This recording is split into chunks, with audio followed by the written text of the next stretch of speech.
Now that we have explored the navigation tools at the top of the page, let us look at the perinatal record itself. And I want to look first at this section of the mother's or patient's demographics. Note that we must put in the patient's first name, last name, and we also must provide their address, nationality, island of residence, and phone contact. It is very important that this section is standardized. Spelling must be correct, and also spelling must be standardized. This means that all words in this section must begin with a capital letter, and then all other letters in the words must be lowercase. Also, it is important to spell out the full words, especially in the address, nationality, and island of residence, as this is important for reporting purposes. The mother's mobile number is encouraged to be received. This is because there is a MySIP mobile app that is available or will be available on Apple and Android devices. And this will allow the mother to receive information, notifications, etc., and also view her perinatal record during her pregnancy.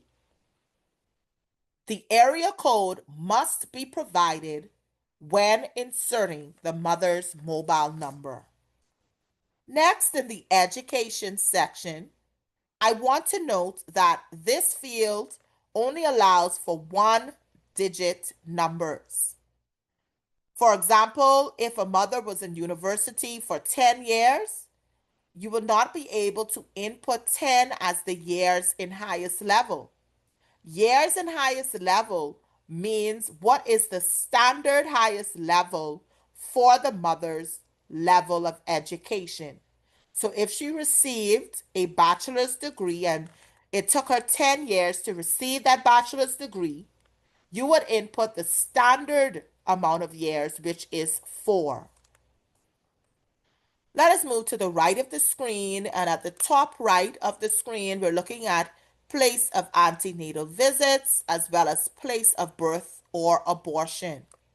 Note that from the drop-down menu, you can select your clinic or facility, and then the facility code will appear.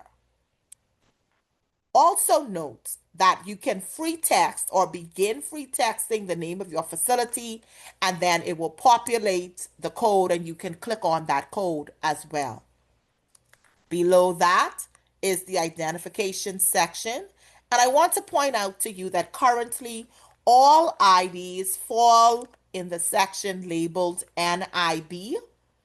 And that is because it is a labeling error. So I want you to take note of that. We move on now to page 2. And on page 2, we get the current pregnancy information. And I want you to take note that weight in the system is recorded in kg.